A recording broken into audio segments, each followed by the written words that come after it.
안녕하십니까. 전국에서 식물보호기사를 준비하고 계신 수험생 여러분, 오늘부터는 본격적으로 제 식물보호기사 필기시험 제1과목 식물병리학의 교재를 가지고 수업을 시작해 보도록 하겠습니다. 이론 수업은 항상 복습이 더 중요합니다. 강의를 듣는 것만으로는 공부가 되지 않고 무조건 배웠던 내용 다시 한번 복습하면서 연습 문제들 다시 한번 풀어보고 꼭 자신의 것으로 만드는 그런 시간을 꼭 반드시 보내셔야 됩니다.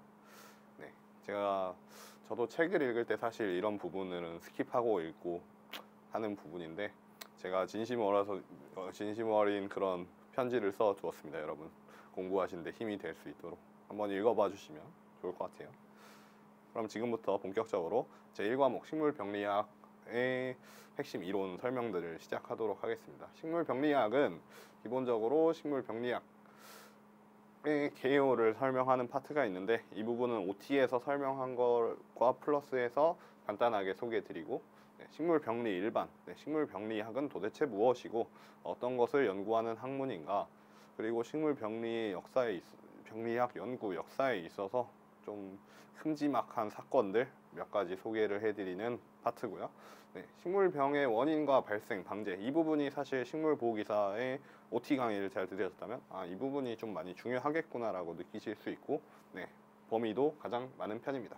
그리고 식물병리 강론, 각각의 식물병들에 대해서 세부 내용을 살피는 암기 부분인데요. 제가 암기할 수 있도록 일단 자료는 잘 마련해 두었으나 결국 암기해야 되는 거는 시험을 보는 여러분들입니다.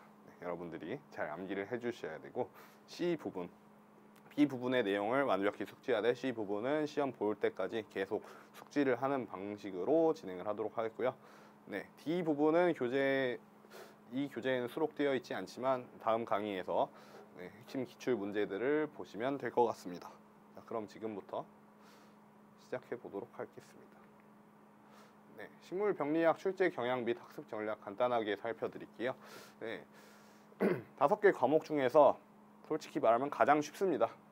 그리고 노력이 덜 요구되는 과목이고, 그렇기 때문에 조금 노력을 해서라도 고득점 할 수 있도록 여러분들이 준비를 해주시는 것이 많이 필요하겠고요.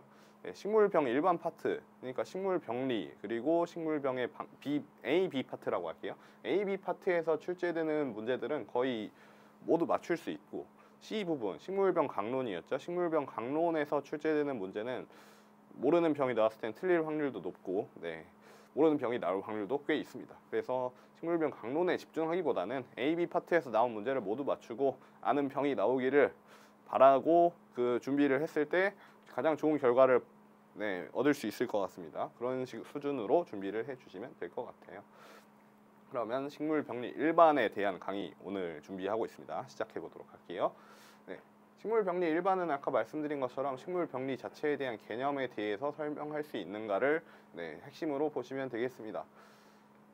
그 전에 이제 저희 식물보호기사라는 시험을 준비하다 보니까 3과목에 재배원론이라는 과목이 있어요. 그래서 재배랑도 연관이 되어 있는 과목이 바로 우리 식물병리학입니다. 그럼 재배라는 것은 도대체 어떤 것인가?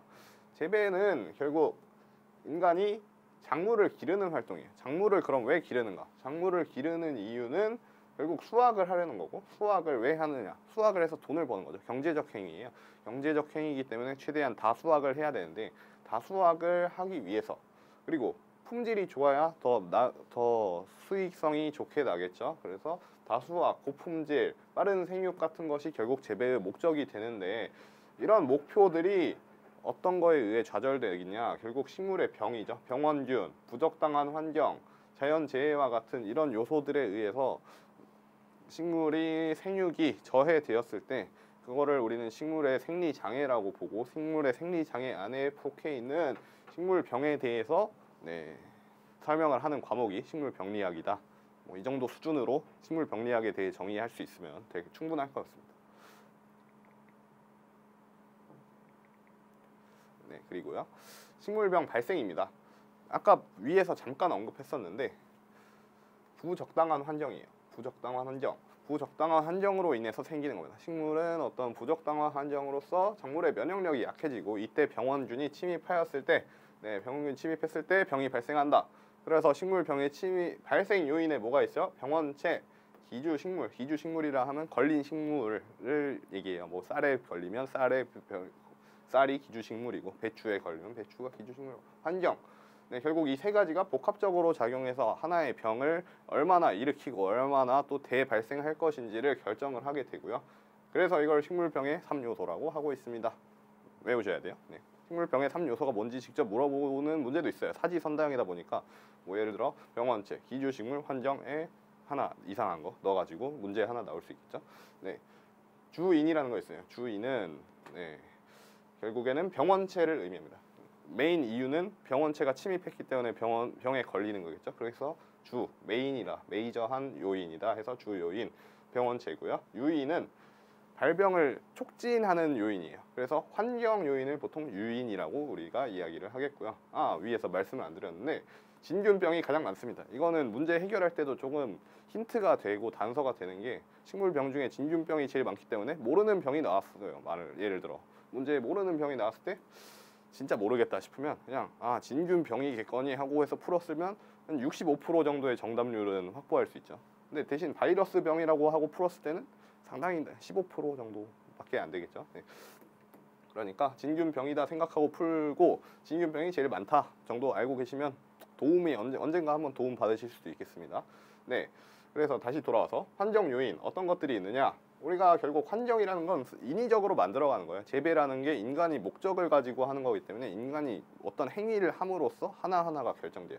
비료 넣는 거 인간이 하는데 질소 비료 많이 넣게 되면 모든 상황에서 좋지가 않습니다. 질소 비료는 빠르게 키워주는 대신에 그 면역력이 좀 약화되는 경향성이 있고요. 고온 다습도 대부분의 병에 있어서 다발하게 되는 원인이 되고, 연작, 계속 똑같은 밭에 토마토만 몇십 년 짓게 되면 문제가 생길 수 있겠죠. 그런 연작 장애, 토양 입단 구조, 토양 구조도 토양을 경운이라고 하죠. 경운기, 뭐 소가 끌고 다니는 것도 있고 경운기도 있는데 뭐 어쨌든 이 입단 구조를 개선 안 해주면은 영양분이 불균형해서 생기는 병, 기상 환경, 서리 피해 등 이런 것들이 이제 환경 요인이 되겠습니다. 소인이라는 것도 있습니다. 소인은 내부적인 요인이죠. 식물 내부적인 요인. 그래서 가장 적다 해서 소자를 쓰고요. 저항성이 있는 품종이냐, 내성이 있냐, 다 같은 말이 비슷한 말이에요. 근데 여기 이제 뒤에서 더 자세히 다룰 거기 때문에 일단 여기서 패싱을 하고요. 그러면 우리가 병의 진단하는 것까지 그럼 하고 넘어갈게요. 병의 진단은 요 코후의 원칙이라는 게 있어요. 문제에서도 잘 확인이 됩니다. 코후의 원칙은 어떤 병이라는 거를 이게 병원체에 의한 거야 라고 규정하기 위해서 어떤 의사 결정을 하기 위한 어떤 도구가 되는 원칙인데요. 네. 특정 병에 걸렸어요. 병에 걸린 개체에는 병원체가 있어야 돼. 병원체 없이 걸린 병은 결국 병이 아니야 라고 얘기를 하는 거예요. 네, 병원체의 존재에 대해 이야기를 하고 있습니다. 병원체가 있어야만 병이야. 그러면 문제의 미생물을 순수 배양할 수 있어야 된다라는 겁니다. 그러니까 병원체만 끄집어내서 우리가 배지에 배양을 했을 때 다시 그 병원체가 배양될 수 있어야 된다. 네, 증식 가능성, 순수 배양이 되느냐를 물는 건데 사실 이 부분에서 문제가 있는 게 바이러스라고 한번 적어 놓으시겠어요? 바이러스는 뭐죠? 순, 활물,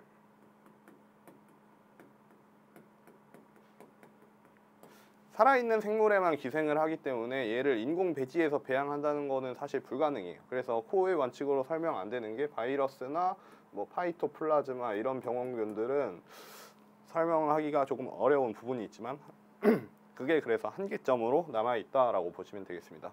그러면 마지막으로 순수 배양 미생물을 다시 어떤 건전한 객체에 접종시켰을 때 다시 1과 똑같은 병, 1, 2, 3이라고 한다면 1과 똑같은 병이 다시 발생하는가. 그래서 그게 병원성을 재확인할 수 있어야 된다라는 것이 병원 진단하는 코어의 원칙입니다. 네, 다음 장으로 넘어갈까요? 네, 여기는 간단합니다. 주요 식물병과 인류사인데요. 예전에는 좀 많이 나왔어요. 2017년도 전까지는 정말 많이 나왔는데 요즘은 그렇게 많이 나오지는 않고 있는 유형이지만 최근에도 기출된 바 있어서 몇 가지 설명드리면 맥각 중독병이 있습니다. 진균에 의한 병이고 이게 좀 핵심이에요. 이거를 알아두셔야 돼요. 보통 식물병이면 식물에만 걸린다 뭐 이렇게 생각하기 쉬운데, 이거는 병에 걸린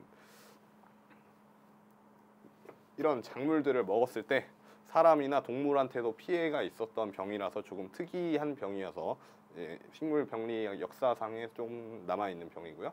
감자역병은 피해가 굉장히 컸었고 뭐 실제 문제에도 나온 적이 있는데 이런 게 선지로 나왔어요. 감자역병에 대한 설명으로 옳지 않은 것은 1845년 아일랜드에서 발생했다. 근데 이런 건 굉장히 당황스러운 질문인데 외우진 마시되 그냥 연도가 나오는 건 없어요. 이제 식물병리학 앞으로 가면서 연도가 나오는 건 없기 때문에 그냥 이 정도 나왔었지 하고 알면 되겠습니다. 그리고 발생 원인 잦은 강우, 그리고 습한 환경에서 발생했었다. 이 정도 알면 되고요. 밤나무 줄기 마른병, 이거는 여기다 적어 놓을까요? 제가 적어놨어요. 친절하라. 검역이에요. 검역이 중요합니다. 검역은 법적 방제라고 하죠. 법적 방제는 결국 이 병 때문에 저희 인천공제공항 가도 이제 식물 검역이라는 그 창구가 따로 있고 부서가 있어요. 잘 지나가다가 보면 보이실 텐데 이 병 때문에 이제 시작이 되게 된 겁니다. 중국에서 이제 미국으로 수입을 한 그 밤나무가 있었는데 거기서 병이 옮겨가서 거의 전멸하다시피 했었던 그런 사건이고요. 벽개씨 무늬병, 이것도 피해자가 굉장히 많았어서 상당히 기억에 남는 그런 병입니다. 그래서 의미가 있기 때문에 이게 문제가 출제가 되는 거예요. 지식으로서 중요하진 않을 것 같은데 식물병리학 자체에서 의미가 있기 때문에 나오는 거고요. 그리고 대표적인 균 독소 하나, 먼저 이름 하나 알고 가면 좋을 것 같아서 여기 적어놨습니다. 아플라톡신이라는 균 독소가 있어요. 옥수수나 땅콩 등 저장 곡물이 옥수수나 땅콩, 그리고 이게 어떻다? 사람에게도 피해를 줄 수 있는 독소라는 거죠. 그래서 좀 중요하게 생각을 하고 있습니다. 이런 부분들 잘 정리해 주시고요. 쉽네라고 생각할 수 있죠. 아직까지는 굉장히 쉽습니다.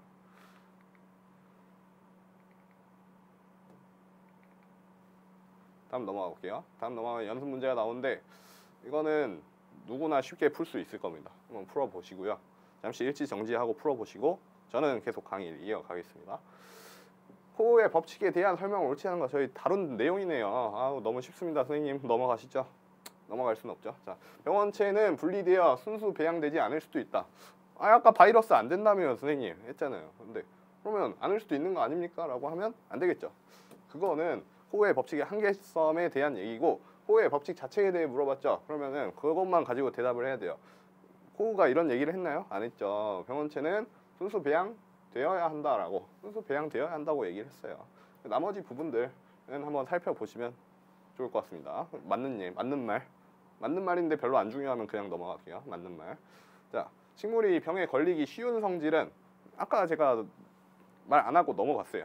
여기서 나오는 것 같아서.